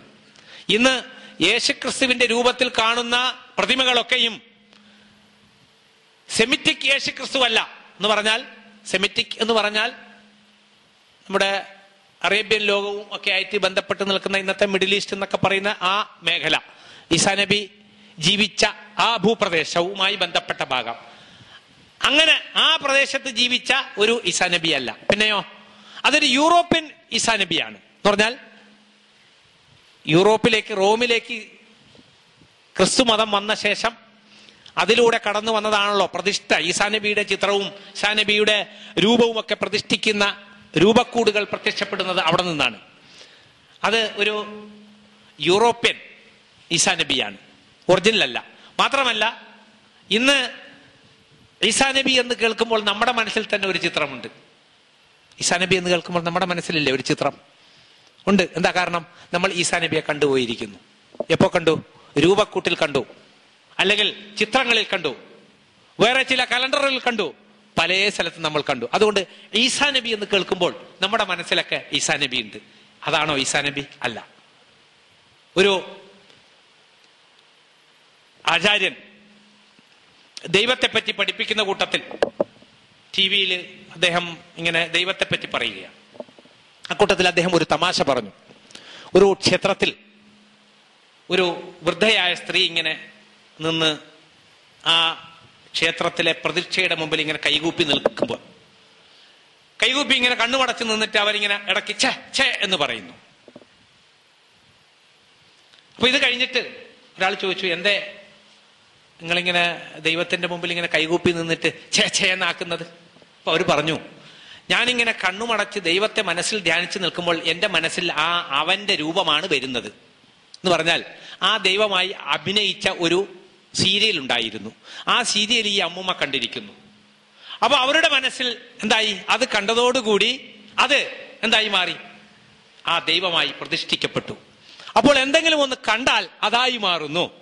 അതുകൊണ്ടാണ് പടച്ചവന്റെ ചിത്രമൊന്നും ചെയ്യാൻ പറ്റില്ല, വെക്കാൻ പറ്റൂല. കാരണം എന്താ? നമുക്കത് വരയ്ക്കാൻ കഴിയില്ല. ഇനി വരച്ചു വെച്ചാലും അത് പറ്റൂല. മുഹമ്മദ് നബിയുടേതും വേണ്ട. അത് പിന്നെ മുഹമ്മദ് നബിയായി മാറും നമ്മുടെ മനസ്സിൽ. മുഹമ്മദ് നബി എന്ന് ഓർക്കുമ്പോൾ മുഹമ്മദ് നബി എന്ന വ്യക്തിക്കപ്പുറം മുഹമ്മദ് നബി ഒരു വ്യക്തിത്വമായി നിലനിൽക്കണം വിശ്വാസികളുടെ മനസ്സിൽ. അതാണ് ഇസ്ലാമിന്റെ കാഴ്ചപ്പാട്. മുഹമ്മദ് നബി ഒരു വ്യക്തിയായിട്ടല്ല നിൽക്കേണ്ടത്, അല്ലെ? മുഹമ്മദ് നബി എന്ന് ഓർക്കുമ്പോൾ ഏകദേശം ഒരു രൂപവും ഭാവവും നമ്മുടെ മുമ്പിൽ തെളിഞ്ഞു വരികയല്ലേ വേണ്ടത്. മുഹമ്മദ് നബി എന്ന നമ്മുടെ മനസ്സിന്റെ ഉത്കൃഷ്ടതയിലും ഉദാത്തതയിലും നമ്മൾ സ്നേഹിക്കുന്ന ഒരു വ്യക്തിത്വമായി മുഹമ്മദ് നബി നിൽക്കണമെങ്കിൽ മുഹമ്മദ് നബിയുടെ ചിത്രം ഉണ്ടാകാൻ പാടില്ല. മുഹമ്മദ് നബിയായിട്ട് ഒരാളും അഭിനയിക്കാൻ പാടില്ല. അങ്ങനെ അഭിനയിച്ചു കഴിഞ്ഞാൽ പിന്നെ നമ്മുടെ മനസ്സിൽ അത് വന്നു പാടില്ലാത്ത വിഷയമാകുന്നു. അപ്പൊ ഇങ്ങനെ ഇസ്ലാമിന് അന്യമായ എന്തെങ്കിലും ഒന്ന് ഇട്ടിട്ട് ഇസ്ലാമിന്റെ, മുസ്ലിം സമൂഹത്തിന്റെ മജ്ജയും മാംസവും ഊറ്റിക്കുടിക്കുന്ന ഒരു സമ്പ്രദായം ജൂതന്റെ ബുദ്ധിയാണ്. ഇത് വന്നതും ഒരു ജൂതനാണ് സംവിധാനവും നിർമ്മാണവും ഒക്കെ നിർവഹിച്ചിരിക്കുന്നത്. ലോകത്ത് ഒരു ആശയത്തിന് എത്രമാത്രം വളർച്ചയുണ്ടോ അത്രയും ശത്രുക്കളും ഉണ്ടാവും. അതൊരു വാസ്തവമാകുന്നു. ഒരു വ്യക്തിയും അങ്ങനെ തന്നെ. ഒരു വ്യക്തി വളരുന്നതനുസരിച്ച് അദ്ദേഹത്തിന്റെ ശത്രുക്കളും വളർന്നുകൊണ്ടേയിരിക്കും. അപ്പൊ ഒരു ആശയം ഉത്കൃഷ്ടമാകുമ്പോൾ, അത് വളർന്നു വലുതാകുമ്പോൾ, അത്രത്തോളം വളർന്നു നിന്നെങ്കിലല്ലേ അതിനെ തകർക്കാൻ കഴിയൂ. വിഷയം മനസ്സിലായിട്ടുണ്ടാകുമെന്ന് വിചാരിക്കുന്നു. ഒരാശയം വളർന്നു വലുതാകുമ്പോൾ ആ വളർച്ചയെ തടുക്കണമെങ്കിൽ അത്രത്തോളം വളർന്നു നിന്നുകൊണ്ട് അതിനെ പ്രതിരോധിക്കുമ്പോൾ മാത്രമേ തടുക്കാൻ കഴിയൂ. അപ്പൊ അങ്ങനെ ഇസ്ലാമിനെ തടുക്കുകയാണ്. ഇസ്ലാമിന്റെ പേരിൽ എല്ലാ നന്മകളും തെറ്റായി സമൂഹത്തിൽ വ്യാഖ്യാനിച്ചുകൊണ്ടാണ് ഇരിക്കുന്നത്. ഒരു ഉദാഹരണം പറയാം. നബി സല്ലല്ലാഹു അലൈഹി വസല്ലമ മക്കം ഫതഹ് നടന്ന സന്ദർഭത്തിൽ അദ്ദേഹത്തിന്റെ മുമ്പിൽ തടിച്ചുകൂടിയ ആളുകൾ, മക്കം ഫതഹ് നടന്നിരിക്കുന്നു. മക്ക ഇസ്ലാമിന്, മുസ്ലിങ്ങൾക്ക് മുമ്പിൽ വിധേയമായി. ഒരൊറ്റ ശത്രു പ്രതിരോധിക്കുവാനില്ല. ആ സന്ദർഭത്തിൽ ഇസ്ലാമിലേക്ക് വരാത്ത മുസ്ലിങ്ങളെ അങ്ങേയറ്റം ദ്രോഹിച്ച ആളുകളൊക്കെ നബി സല്ലല്ലാഹു അലൈഹി വസല്ലമയുടെ മുമ്പിൽ വന്നു നിൽക്കുകയാണ് നിരായുധരായിട്ട്. തന്നെ വധിക്കുവാൻ വീട് വളർന്നവർ, ഒട്ടക കുടൽമാല ചീഞ്ഞതും ചാർത്തിയോർ, പരിഹസിച്ചവർ, അങ്ങേയറ്റം അസഭ്യം ചൊരിഞ്ഞവർ, ആക്രമിച്ചവർ, അങ്ങനെ എന്നു വേണ്ട എല്ലാവിധ ദ്രോഹവും ചെയ്തവരാണ് വന്നു നിൽക്കുന്നത്. സ്വാഭാവികമായും അവർക്ക് പ്രതീക്ഷിക്കാനുള്ളത് വലിയൊരു യുദ്ധക്കളമാണ്. ഇന്ന് ഞങ്ങളുടെയൊക്കെ തല ഈ മണൽപ്പരപ്പിൽ ഉരുളുമെന്ന് അവർ പ്രതീക്ഷിച്ചുകൊണ്ട് നബി സല്ലല്ലാഹു അലൈഹി വസല്ലമയുടെ വാക്കുകൾക്കായി കാതോർത്തപ്പോൾ നബി സല്ലല്ലാഹു അലൈഹി വസല്ലം ചോദിച്ചു, നിങ്ങൾ എന്നിൽ നിന്ന് എന്താണ് പ്രതീക്ഷിക്കുന്നത്? നിങ്ങൾ എന്നിൽ നിന്ന് എന്താണ് പ്രതീക്ഷിക്കുന്നത്? ഒരു ചാൻസ്, അങ്ങനെയാണല്ലോ, ഒരു മുങ്ങിച്ചാകാൻ പോകുന്നതിന് ഒരു വക്കോൽ തുരുമ്പും അഭയം എന്ന് പറഞ്ഞ മാതിരി അവര് വിളിച്ചു പറഞ്ഞു, താങ്കൾ നല്ലവനാകുന്നു, താങ്കളിൽ നിന്ന് ഞങ്ങൾ നല്ലതാണ് പ്രതീക്ഷിക്കുന്നത്. അങ്ങനെ വേണമല്ലോ. മക്കം ഫതഹ് പോലെയുള്ള സന്ദർഭങ്ങളിൽ മുസ്ലിങ്ങളോട് ഇങ്ങോട്ട് ചെയ്തതിന് കണക്ക് നോക്കിയിട്ട് കൃത്യമായി പ്രതികാരം ചോദിക്കാൻ കഴിയുന്ന ഒരു സാഹചര്യത്തിൽ ആ നിരായുധരായ ആളുകളോട് പ്രതികാരം ചോദിക്കുകയാണെങ്കിൽ അതിനൊരു മുഹമ്മദ് നബി വേണ്ട. അതിന് ബുദ്ധിയും വിവേകവും ഇല്ലാത്ത ഒരു സാധാരണ മനുഷ്യൻ മതി. എന്ത് പ്രതികാരം ചോദിക്കാൻ മുഹമ്മദ് നബി എന്ന ഒരു ആദർശ പുരുഷന്റെ ആവശ്യമുണ്ടോ? ഉണ്ടോ? ഇല്ല. പ്രതികാരം ചോദിക്കാൻ ആര് മതി? അങ്ങനെ ഒരു സാഹചര്യത്തിൽ പ്രതികാരം ചോദിക്കാൻ ആര് മതി? ഒരു സാധാരണ മനുഷ്യൻ മതി. നമ്മൾ അങ്ങനെയാണല്ലോ പറയാ. അന്ന് ഞാൻ കുറച്ച് പ്രയാസത്തിലായിരുന്നു. അന്ന് നിന്റെ വർത്തമാനം അങ്ങനെയാണ് ഇങ്ങനെയാണ് അല്ലെ, നമുക്കൊന്ന് ഒന്ന് എഴുന്നേറ്റ് നിൽക്കാൻ കഴിയുന്ന 4 വർത്തമാനം പറയാൻ കഴിയുന്ന സാഹചര്യത്തിൽ അതിന്റെ ഇരട്ടി നമ്മൾ തിരിച്ചു കൊടുത്തുകൊണ്ട് പ്രതികാരം ചോദിക്കുന്ന സാഹചര്യം, അതിനൊരു മുഹമ്മദ് നബി എന്ന ഒരു ഉത്കൃഷ്ട വ്യക്തിത്വത്തിന്റെ ആവശ്യമില്ല.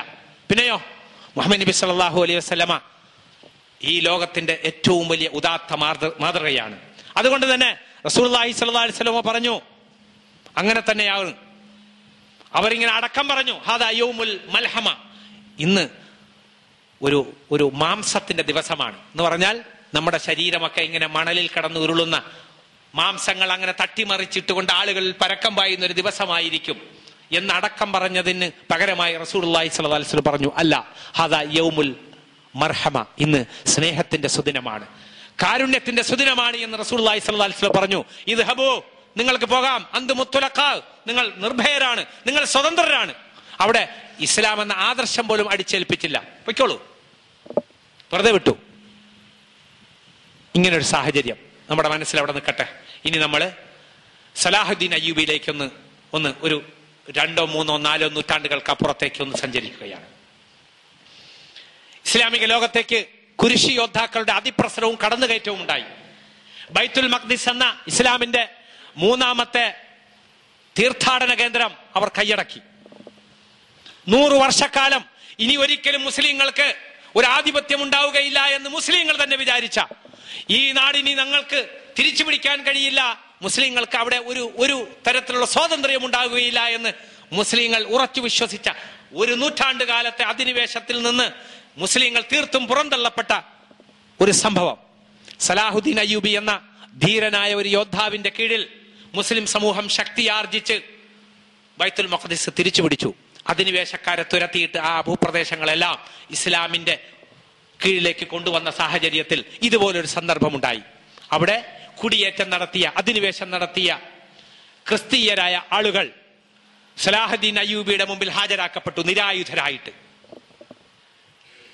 അദ്ദേഹം ആ നിരായുധരായി നിന്ന മനുഷ്യരോട് പറഞ്ഞു, ഞാൻ എന്റെ നേതാവ് മുഹമ്മദ് നബി സല്ലല്ലാഹു അലൈഹി വസല്ലമ ഇതുപോലൊരു സന്ദർഭത്തിൽ മക്കം കീഴടക്കിയപ്പോൾ ചെയ്ത അതേ പ്രവൃത്തിയാണ് നിങ്ങളോടും ഞാനിതാ ചെയ്യാൻ പോകുന്നത്. ഇത് കേട്ട മാത്രയിൽ ഒരു കൂട്ട നിലവിളി ഉയർന്നു, അങ്ങനെ ചെയ്യരുതേ എന്ന് പറഞ്ഞു. എന്ത് മനസ്സിലായി? മുഹമ്മദ് നബി സല്ലല്ലാഹു അലൈഹി വസല്ലം മക്കം ഫതഹിൽ കാണിച്ച മഹാകാരുണ്യം പോലും ആ സമൂഹത്തിൽ പ്രചരിപ്പിക്കപ്പെട്ടിരിക്കുന്നത് മുഹമ്മദ് നബി സല്ലല്ലാഹു അലൈഹി വസല്ലം അറുകൊല നടത്തി എന്നാകുന്നു. അതുകൊണ്ടാണല്ലോ അവർ അങ്ങനെ ചെയ്യരുതേ എന്ന് പറഞ്ഞ് നിലവിളിച്ചത്. അപ്പോൾ അദ്ദേഹം ചോദിച്ചു, നിങ്ങൾ എന്തുകൊണ്ടാണ് ഇങ്ങനെ നിലവിളിച്ചത്? അന്ന് അവിടെ കൂടിയ മനുഷ്യരെയൊക്കെ അറുകൊല ചെയ്തല്ലോ, അതുപോലെ ചെയ്യാൻ പോവുകയാണോ എന്ന് ചോദിച്ചു. അപ്പൊ അദ്ദേഹം പറഞ്ഞു, അല്ല, അവരെല്ലാം സ്വതന്ത്രരായി വിടുകയാണ് ചെയ്തത്. ഇദ്ഹബൂ അന്തും മുത്തലഖാ, ആ വാചകം അദ്ദേഹം ഉച്ചരിച്ചു. നിങ്ങൾക്ക് പോകാം, നിങ്ങൾ സ്വതന്ത്രരാണ്. അപ്പൊ ഇസ്ലാമിന്റെ ചരിത്ര സാക്ഷ്യങ്ങളുള്ള മഹനീയമായ സംഭവങ്ങളെ പോലും ലോകത്ത് തെറ്റായി വ്യാഖ്യാനിക്കുകയും അതിന്റെ എതിർ പ്രചരണങ്ങൾ നടത്തിക്കൊണ്ട് ദുർവ്യാഖ്യാനത്തിന് വിധേയമായി ഇസ്ലാമിനെ അങ്ങേയറ്റം ക്രൂരതയുടെ മതമായി ചിത്രീകരിക്കുകയും ചെയ്തിരിക്കുന്ന സാഹചര്യത്തിലാണ് മുസ്ലിം ലോകം നിലകൊള്ളുന്നത്. അതുകൊണ്ട് തന്നെ ഒരുപാട് ഉത്തരവാദിത്വം മുസ്ലിം സമൂഹത്തിനുണ്ട്. അതിലൂടെ മുന്നേറുവാൻ നമുക്ക് സാധിക്കണമെങ്കിൽ വളരണം, വളർച്ചയുണ്ടാകണം. അല്ലാഹു സുബ്ഹാനഹു വ തആല വിശുദ്ധ ഖുർആനിലൂടെ പറഞ്ഞു, മുഹമ്മദ് റസൂലുള്ളാഹ്, മുഹമ്മദ് അള്ളാഹുവിന്റെ ദൗത്യം ഏറ്റെടുത്തുകൊണ്ട് അള്ളാഹുവിന്റെ സന്ദേശത്തെ സമൂഹത്തിൽ പ്രചരിപ്പിക്കുവാൻ ഉത്തരവാദിത്തം ഏൽപ്പിക്കപ്പെട്ട മഹാപ്രവാചകനാകുന്നു. വല്ലദീന മഅഹു അശിദ്ദാഉ അലൽ കുഫാർ, അദ്ദേഹത്തിന്റെ കൂടെ കുറെ ആളുകളുണ്ട്, അദ്ദേഹത്തെ അംഗീകരിച്ച ആളുകൾ. ആരാണവർ? അശിദ്ദാഉ അലൽ കുഫാർ റുഹമാഉ ബൈനഹും. അശിദ്ദാഉ അലൽ കുഫാർ, സത്യനിഷേധികളോട് അങ്ങേ അറ്റത്തെ ആദർശ കാർക്കശ്യത പുലർത്തുന്നവരാകുന്നു. ആദർശത്തിൽ വിട്ടുവീഴ്ചയില്ല. റുഹമാഉ ബൈനഹും, എന്നാലോ പരസ്പര കാരുണ്യപരമായ മേഖലകളിലും പരസ്പര സഹകരണത്തിലും റുഹമാഉ ബൈനഹും അങ്ങേ അറ്റത്തെ കാരുണ്യം ചൊരിഞ്ഞു കൊടുക്കുന്നവരാകുന്നു. അതിൽ വിട്ടുവീഴ്ചയില്ല, അതിലും വിട്ടുവീഴ്ചയില്ല. തങ്ങളുടെ മതത്തിൽപ്പെടാത്ത ആളാണ്, അതുകൊണ്ട് അവന് മാനുഷിക പരിഗണനയില്ല എന്ന വിഷയം പ്രവാചകനും മുസ്ലിങ്ങൾക്കുമില്ല. അങ്ങനെയുള്ളൊരു പ്രവാചകനാകുന്നു മുഹമ്മദ് നബി സല്ലല്ലാഹു അലൈഹി വസല്ലമ. തറാഹും റുക്അൻ സുജ്ജദൻ യബ്തഗൂന ഫളലൻ മിനല്ലാഹ്, അല്ലാഹുവിൽ നിന്ന് പ്രീതിയും അള്ളാഹുവിന്റെ ഔദാര്യവും ലഭിക്കുന്നതിന് വേണ്ടി അള്ളാഹുവിന്റെ മുമ്പിൽ പ്രണമിക്കുന്നവരും സാഷ്ടാംഗം അർപ്പിക്കുന്നവരുമായിട്ട് അവരെ കാണുവാൻ സാധിക്കും. സീമാഹും ഫി വുജൂഹിഹിം മിൻ അസരി സുജൂദ്, അവരുടെ ലക്ഷണം, അവരുടെ മുഖങ്ങളിൽ ദർശിക്കാൻ കഴിയുന്ന ലക്ഷണം സുജൂദിന്റെ അടയാളങ്ങളാണ്. സുജൂദിന്റെ അടയാളം എന്നത് ഒരു മനുഷ്യൻ ഏറ്റവും വിധേയനും വിനയാന്വിതനുമാകുന്നത് സുജൂദിലാണല്ലോ. സുജൂദിന്റെ അടയാളം എന്ന് പറഞ്ഞാൽ അങ്ങേയറ്റത്തെ വിനയമുണ്ടായിരിക്കും, സമഭാവനയുണ്ടായിരിക്കും. ഈ നിലയ്ക്ക് ഒരു ഉത്കൃഷ്ടമായ വ്യക്തിത്വത്തിന്റെ ഉടമയാണ് മുഹമ്മദ് നബിയും മുഹമ്മദ് നബിയെ അനുകൂലിക്കുന്ന ആളുകളും ആകേണ്ടത്. ഈ നിലയ്ക്ക് മുസ്ലിം സമൂഹം വളർന്നു വലുതാകണം. അങ്ങനെ ഒരു വളർച്ചയെ തടുക്കാൻ ആർക്കും സാധിക്കുകയില്ല. അങ്ങനെ ഒരു വളർച്ചയെ തടുക്കലാണ് ലോകത്ത് മുസ്ലിങ്ങൾക്ക് എതിരിലുള്ള അല്ലെങ്കിൽ ഇസ്ലാമിന്റെ ശത്രുക്കൾ വളരെ വ്യാപകമായി പ്ലാൻ ചെയ്ത് നടപ്പിലാക്കിക്കൊണ്ടിരിക്കുന്ന വിഷയങ്ങൾ. അതിനെ മറികടക്കാൻ സാധിക്കണമെങ്കിൽ ഇസ്ലാമിന്റെ സംസ്കാരത്തെ നിലനിർത്തിയിട്ട് അതിന്റെ മഹനീയതയെ സമൂഹത്തിന് പങ്കുവെക്കുവാൻ സാധിക്കുന്ന ഉത്കൃഷ്ടമായ ഒരു സമൂഹമായി മുസ്ലിം സമൂഹം വളർന്നു വലുതാകണം. അവിടെ ഇതെല്ലാം ഇല്ലാതാവും. ഇനി ഇല്ലാതാകും എന്നുള്ളത് 100% ഇല്ലാതാകുമെന്നല്ല, മറിച്ച് ഇസ്ലാം വെല്ലുവിളികളെ നേരിടാത്ത ഒരു കാലഘട്ടവും ഉണ്ടായിട്ടില്ല. എല്ലാ കാലഘട്ടത്തിലും വെല്ലുവിളികളെ നേരിട്ടിട്ടുണ്ട്. പക്ഷേ ഉത്കൃഷ്ടമായ ആദർശത്തിന്റെ മഹിമയും മഹത്വവും കൊണ്ട് അത് മുറുകെ പിടിച്ചത് കൊണ്ട് അതിനെയെല്ലാം തരണം ചെയ്ത് അജയ്യമായി മുന്നോട്ട് പോകാൻ മുസ്ലിം സമൂഹത്തിന് സാധിച്ചിട്ടുണ്ട്. ആ നിലയ്ക്ക് ഓരോ കാര്യങ്ങളെയും വളരെ ദീർഘവീക്ഷണത്തോടുകൂടിയും കാര്യബോധത്തോടുകൂടിയും വിവേകത്തോടുകൂടിയും നോക്കിക്കാണുവാൻ മുസ്ലിം സമൂഹത്തിന് സാധിക്കണം. അല്ലാഹു സുബ്ഹാനഹു വ തആല അതിന് തൗഫീഖ് നൽകി അനുഗ്രഹിക്കുമാറാകട്ടെ. അൽഹംദുലില്ലാഹി റബ്ബിൽ ആലമീൻ, സ്വലാത്തു വസ്സലാം അലാ റസൂലിൽ അമീൻ വഅലാ ആലിഹി വസഹാബിഹിൽ ഫായിസീന ബിറളില്ലാഹി അമ്മാ ബഅദ്. യാ അയ്യുഹല്ലദീന ആമനു തഖുല്ലാഹ ഹഖ്ക തുഖാതിഹി വലാ തമൂതുന്ന ഇല്ലാ വഅൻതും മുസ്ലിമൂൻ. അല്ലാഹുവിനെ പരമാവധി സൂക്ഷിക്കണമെന്നും മുസ്ലിങ്ങളായിട്ടല്ലാതെ മരിച്ചു പോകാൻ ഇടവരരുതെന്നും ഒരിക്കൽ കൂടി ഉണർത്തുകയാണ്.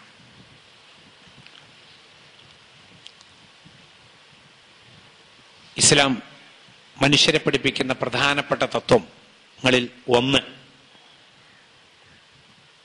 ദുന്യാവിലെ ജീവിതം കൊണ്ട് മനുഷ്യ ജീവിതം അവസാനിക്കുന്നില്ല. പരലോകത്ത് യഥാർത്ഥ ജീവിതം കാക്ഷിക്കുകയും അതിനുവേണ്ടി ശ്രദ്ധിക്കുകയും അത് ലക്ഷ്യമായി സ്വീകരിക്കുകയും ചെയ്യുക എന്നാണ്. എന്നാൽ മറ്റ് ഭൂരിപക്ഷ മതങ്ങളിലും അതൊരു കേവല വിശ്വാസം മാത്രമാകുന്നു. ഇസ്ലാമിൽ അത് അടിസ്ഥാന വിശ്വാസമാണ്, അതില്ലാത്തവൻ മുസ്ലിം അല്ല. എന്നാൽ മറ്റു മതങ്ങളിൽ അതൊരു കേവല വിശ്വാസം മാത്രമായി നിലനിൽക്കുകയാണ്. ജൂത സമുദായം ഞങ്ങൾ നഹ്നു അബ്നാഉല്ലാഹി വ അഹിബ്ബാഉഹു, അള്ളാഹുവിന്റെ മക്കളും അള്ളാഹുവിന്റെ പ്രിയപ്പെട്ടവരുമാണ്, ഞങ്ങൾ എങ്ങനെ ജീവിച്ചാലും എന്ത് നെറുകേട് കാണിച്ചാലും കുഴപ്പമില്ല, ഇത് അവരുടെ ഒരു കാഴ്ചപ്പാടായിരുന്നു. അപ്പൊ വിശുദ്ധ ഖുർആൻ പറഞ്ഞു, യാ അയ്യുഹല്ലദീന ഹാദു ഇൻ സഅംതും അന്നകും ഔലിയാഉ ലില്ലാഹി മിൻ ദൂനിന്നാസ് ഫതമന്നൗൽ മൗത ഇൻ കുന്തും സാദിഖീൻ. നിങ്ങൾ ഈ പറയുന്നത് ശരിയായ ഒരു വാദമാണ് എങ്കിൽ, നിങ്ങളുടെ മനസ്സിന്റെ ഉള്ളിൽ നിന്ന് വിശ്വാസത്തിന്റെ ഭാഗമായി നിങ്ങൾ ഉറച്ചു വിശ്വസിക്കുന്ന ഒരു വിഷയത്തെയാണ് നിങ്ങൾ പ്രകടിപ്പിക്കുന്നത് എങ്കിൽ, നിങ്ങൾ മരിക്കാൻ കൊതിക്ക്, മരിക്ക്. അള്ളാഹുവിന്റെ പ്രിയപ്പെട്ടവരാണല്ലോ, നിങ്ങൾ എന്ത് ചെയ്താലും കുഴപ്പമില്ലെങ്കിൽ നിങ്ങൾ അങ്ങ് മരിച്ചു പോയി, ഇവിടെ കിടന്ന് ഇങ്ങനെ കഷ്ടപ്പെടണ്ടല്ലോ. വിശുദ്ധ ഖുർആനിൽ മറ്റൊരു സ്ഥലത്ത് പറഞ്ഞു, ഇവരൊക്കെ 1000 വർഷം ഇവിടെ ദുനിയാവിൽ ജീവിക്കാൻ കഴിഞ്ഞു എങ്കിൽ നിന്ന് കൊതിക്കുന്നവരും ആഗ്രഹിക്കുന്നവരുമാണ്. വലയു അമ്മർ അൽഫസനത്തിൻ, 1000 വർഷം ജീവിക്കാൻ കഴിഞ്ഞെങ്കിൽ എന്ന് കൊതിക്കുന്നവരും മോഹിക്കുന്നവരുമാണ്. മരിക്കാൻ തീരെ ഇഷ്ടമില്ലാന്ന്. മരിക്കാൻ ഇഷ്ടപ്പെടാത്തവർക്ക് ദുന്യാവ് വലുതായിരിക്കും.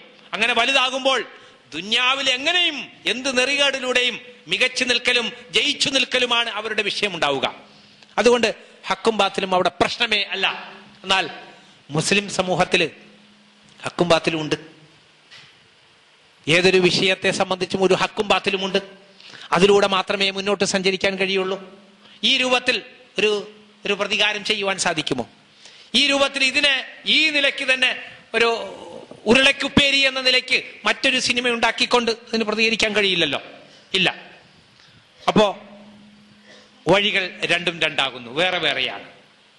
ആ തരത്തിലുള്ള ഉദാത്തമായ ചിന്തയും കാര്യബോധവുമാണ് മുസ്ലിങ്ങൾ വെച്ച് പുലർത്തേണ്ടത്. അതിനെ പ്രതിരോധിക്കാൻ മറ്റൊരു വഴി അല്ലാഹു സുബ്ഹാനഹു വ തആല മുസ്ലിങ്ങളുടെ മുമ്പിൽ വെച്ച് തന്നിട്ടുണ്ട്. തൗഹീദും ഇസ്ലാമിന്റെ ഉത്കൃഷ്ടമായ പ്രബോധനങ്ങളും ഇതൊക്കെ കടുകട്ടിയായി ഇസ്ലാമിനെ തെറ്റിദ്ധരിച്ചു കൊണ്ട് നിൽക്കുന്ന മനുഷ്യരിലേക്കും മെല്ലെ മെല്ലെ പകർന്നു കൊടുത്തുകൊണ്ട് അവരുടെ വിശ്വാസത്തിൽ ശരികളെ നമുക്ക് ഉൾക്കൊള്ളിക്കുവാൻ സാധിക്കും. അങ്ങനെ ഇസ്ലാമിലേക്ക് കടന്നു വന്ന ധാരാളം ജൂതന്മാരുണ്ട്. ഇന്ന് കാണുന്ന ജൂതന്മാരൊക്കെയും യാക്കൂബ് നബി അലൈഹി സ്വലാത്തു വസ്സലാമയുടെ മക്കൾ മാത്രമാണ് എന്ന് പറയാൻ കഴിയില്ല. പല കാലഘട്ടത്തിലും അങ്ങോട്ടും ഇങ്ങോട്ടും ഒക്കെ കൊടുക്കലും വാങ്ങലും ഒക്കെ ഉണ്ടായിട്ടുണ്ടല്ലോ. അതൊരു കേവലമായ വികല ആശയം മാത്രമാകുന്നു. ഒരു ആദർശ മഹനീയമായി തീരുമ്പോൾ അതിനെ തകർക്കുവാൻ വേണ്ടിയുള്ള മാർഗങ്ങൾ വികലമായിട്ട് മാത്രമേ കൊണ്ടുപോകാൻ കഴിയൂ. ഒരു മഹനീയ ആദർശത്തെ തകർക്കാൻ മഹനീയമായ പ്രതിരോധത്തിലൂടെ സാധ്യമല്ല. കാരണം ഇത് രണ്ടും ഒന്നായിരിക്കും. പിന്നെ എങ്ങനെ തകർക്കാം? വികൃതമാക്കിക്കൊണ്ട് മാത്രമേ തകർക്കാൻ സാധിക്കൂ. അതിന്റെ വഴികളാണ് ഇങ്ങനെ അവർ തേടിക്കൊണ്ടിരിക്കുന്നത്. സമൂഹത്തിൽ നടക്കുന്ന വിഷയങ്ങളും അത് തന്നെയാകുന്നു. റസൂലുള്ളാഹി സ്വല്ലല്ലാഹു അലൈഹി വസല്ലമയുടെ ജീവിത മാതൃക, റസൂലുള്ളാഹി സ്വല്ലല്ലാഹു അലൈഹി വസല്ലമയുടെ ജീവിതത്തിന്റെ സന്ദേശം, അങ്ങനെ അല്ലാഹു സുബ്ഹാനഹു വ തആല വിശ്വാസികളിലൂടെ ഉദ്ദേശിക്കുന്ന എല്ലാ വിഷയങ്ങളും, വിശ്വാസികളുടെ സമൂഹം എങ്ങനെയെല്ലാം വളർന്ന് ഉത്കൃഷ്ടമായി തീരണമെന്നത് അല്ലാഹു സുബ്ഹാനഹു വ തആല ഏത് നിലയ്ക്കാണോ ആഗ്രഹിച്ചിരിക്കുന്നത് അങ്ങനെ പോകുവാൻ വിശുദ്ധ ഖുർആനിലൂടെയും നബി എന്ന വ്യക്തിത്വത്തിന്റെ വിശദീകരണങ്ങളിലൂടെയും നമുക്ക് വായിച്ചു മനസ്സിലാക്കി മുന്നോട്ട് പോകാൻ സാധിക്കും. അതിന് നമ്മൾ അതിനോട് പ്രതിബദ്ധത കാണിക്കുന്നവരായി തീരുക എന്ന ഏറ്റവും വലിയൊരു സാഹസത്തിന് മുതിരേണ്ടതുണ്ട്. അതൊരു വലിയൊരു സാഹസമാണ്, ഒരു വലിയ ത്യാഗം തന്നെയാണ്. ആ നിലയ്ക്ക് കാര്യങ്ങളെ കാണുവാനും മനസ്സിലാക്കുവാനും സാധിച്ചാൽ ലോകത്ത് ഇന്ന് ഇസ്ലാമിനെതിരെ നടക്കുന്ന കുപ്രചരണങ്ങളെ മാറ്റി ഇസ്ലാമിന്റെ ശരിയായ സന്ദേശങ്ങൾ, ഓരോ വിഷയങ്ങളും എന്തിന് എന്നത് കൃത്യമായ ന്യായമുണ്ട് ഇസ്ലാമിൽ. യുക്തിഭദ്രമാണ് വിശുദ്ധ ഖുർആൻ, അതുകൊണ്ട് തന്നെ യുക്തിഭദ്രമാണ് ഇസ്ലാമും. അത് കൃത്യമായ യുക്തിയോടെ തന്നെയാണ് എല്ലാ വിഷയവും അവതരിപ്പിച്ചിരിക്കുന്നത്. യുക്തിയില്ലാത്ത ഒരൊറ്റ വിഷയം ഇസ്ലാമിലോ വിശുദ്ധ ഖുർആനിലോ ഇല്ല തന്നെ. അതുകൊണ്ട് ആ ഒരു ധൈര്യത്തിൽ, ആ ഒരു ഉറപ്പിൽ ഒരു വിശ്വാസിക്ക് ഇസ്ലാമിന്റെ പ്രചരണവുമായി മുന്നോട്ട് പോകുവാൻ സാധിക്കും എന്ന കാര്യം ഉറപ്പാണ്. അതുകൊണ്ട് ആ ഒരു വിഷയത്തെ മുറുകെ പിടിച്ചുകൊണ്ട് പിഴച്ചു പോകാതെ, അതുകൊണ്ടാണല്ലോ റസൂലുള്ളാഹി സ്വല്ലല്ലാഹു അലൈഹി വസല്ലം ഹജ്ജത്തുൽ വിദാഇൽ പറഞ്ഞത്, തറക്തു ഫീകും അംറൈൻ ലൻ തളില്ലു മാ തമസ്സക്തും ബിഹിമാ കിതാബുല്ലാഹി വസുന്നത്തു റസൂലിഹി. രണ്ട് കാര്യങ്ങൾ നിങ്ങൾക്ക് ഇതാ നൽകുന്നുണ്ട്, അത് ഒഴിവാക്കിയിട്ടാണ് ഞാൻ പോകുന്നത്. മുഹമ്മദ് നബി എന്ന വ്യക്തിയാണ് പോകുന്നത്. വ്യക്തിക്ക് ജനനമുണ്ട്, മരണമുണ്ട്, വ്യക്തിക്ക് അഭാവമുണ്ട്. എന്നാൽ വ്യക്തിത്വം ജനിക്കുകയോ മരിക്കുകയോ അല്ല, അതിങ്ങനെ നിലനിൽക്കും. മാത്രമല്ല അതിന് അഭാവമില്ല, പ്രഭാവമാണുള്ളത്. ആ നിലയ്ക്ക് മുഹമ്മദ് നബി എന്ന വ്യക്തിത്വത്തെ ഉൾക്കൊള്ളുമ്പോൾ മുഹമ്മദ് നബി സല്ലല്ലാഹു അലൈഹി വസല്ലമയാണ് അനുപമ വ്യക്തിത്വം എന്ന് മനസ്സിലാകും. ഇതൊക്കെ ഇങ്ങനെ നടക്കുമ്പോഴും അതിനപ്പുറത്തുകൂടി വേറെ ചില ഉത്കൃഷ്ടമായ സംരംഭങ്ങൾ നടക്കാറുണ്ട്. ലോകത്ത് ജീവിച്ചിരുന്ന 100 മഹാന്മാരെ, അവരുടെ ജീവിതത്തെ സസൂക്ഷ്മം പഠിച്ചുകൊണ്ട് ഒരു മനുഷ്യൻ ഒരു കൃതി എഴുതി, ദ 100 വ്യക്തിത്വങ്ങൾ എന്ന കൃതിയിൽ 1-ാം സ്ഥാനം. മുഹമ്മദ് നബിക്കല്ലാതെ മറ്റൊരാൾക്ക് ഒന്നാം സ്ഥാനം കൊടുക്കാൻ കഴിയില്ല എന്ന് പറഞ്ഞുകൊണ്ട് മുസ്ലിം അല്ലാത്ത ഒരാൾ കൃതി എഴുതിയിട്ടുണ്ട്. ഇതുമൊക്കെ നടക്കുന്നുണ്ട് അല്ലെ? എന്തുകൊണ്ട് അതൊക്കെ സാധിച്ചു? അദ്ദേഹം വിലയിരുത്തിയ വിഷയങ്ങൾ, അദ്ദേഹം ഒരു വ്യക്തിയെ വിലയിരുത്താൻ ഉപയോഗിച്ച മാനദണ്ഡങ്ങൾ, ആ മാനദണ്ഡങ്ങളിലെല്ലാം 100ന് 100 വാങ്ങിയ ഒരൊറ്റ വ്യക്തിയേ ഉള്ളൂ, മുഹമ്മദ് നബി സല്ലല്ലാഹു അലൈഹി വസല്ലം അല്ലെ? അപ്പൊ ഇങ്ങനെ അതിന്റെ എതിർഭാഗത്തും വേറെ പലതും വരുന്നുണ്ട്. അത് പലപ്പോഴും സമൂഹം അറിയാതെ പോകുന്നുണ്ട്. അതൊക്കെ സമൂഹത്തിലേക്ക് എത്തിക്കുവാനും നമുക്ക് സാധിക്കണം. ഇങ്ങനെ ഒരു നല്ല വ്യക്തിയായി, നല്ല വ്യക്തിത്വത്തിന്റെ ഉടമയായി ഇസ്ലാമും മുസ്ലിങ്ങൾ മാറുമ്പോൾ ഇസ്ലാം ആ ഉത്കൃഷ്ടമായ വ്യക്തിത്വത്തിലൂടെ സമൂഹം പരിചയപ്പെടുന്ന സാഹചര്യം ഉണ്ടാകും. അതുമാത്രമാണ് ഇതിന്റെ ശരിയായ വിവേകത്തിന്റെ വഴി. അത്തരം വഴികൾ സ്വീകരിച്ചുകൊണ്ട് അതിലൂടെ മുന്നോട്ട് പോകുവാനും അത്തരം നല്ല മേഖലകൾ കണ്ടെത്തിയിട്ട് അത് പ്രചരിപ്പിക്കുവാനും നമ്മൾ ശ്രമിക്കുക. അള്ളാഹു നമുക്ക് തൗഫീഖ് നൽകി അനുഗ്രഹിക്കുമാറാകട്ടെ. നമ്മളെ പാപങ്ങളെല്ലാം അള്ളാഹു പുറത്തു തരികയും എല്ലാ പിഴവുകളിൽ നിന്നും അള്ളാഹു സുബ്ഹാനഹു വ തആല നമ്മളെ കാത്തുരക്ഷിക്കുകയും ചെയ്യുമാറാകട്ടെ. അള്ളാഹുവെ, മുസ്ലിം സമൂഹത്തിന്റെ ഇസ്സത്ത് നിലനിർത്തണമേ തമ്പുരാന്. ഇസ്ലാമിനെ എതിർക്കുന്ന, അജ്ഞത കൊണ്ട് ഇസ്ലാമിനെ അവഹേളിക്കാൻ ശ്രമിക്കുന്ന ആളുകളിൽ അള്ളാഹുവെ ഇസ്ലാമിന്റെ ശരിയായ പാന്താവ് എത്തിക്കുവാനും അവർക്ക് ഇസ്ലാമിന്റെ ശരിയായ മഹത്വത്തെ അറിയിച്ചു കൊടുക്കുവാനും മുസ്ലിം സമൂഹത്തിന് തൗഫീഖ് നൽകി അനുഗ്രഹിക്കണമേ തമ്പുരാന്. ഇത്തരം കുബുദ്ധികളുടെയും അവിവേകികളുടെയും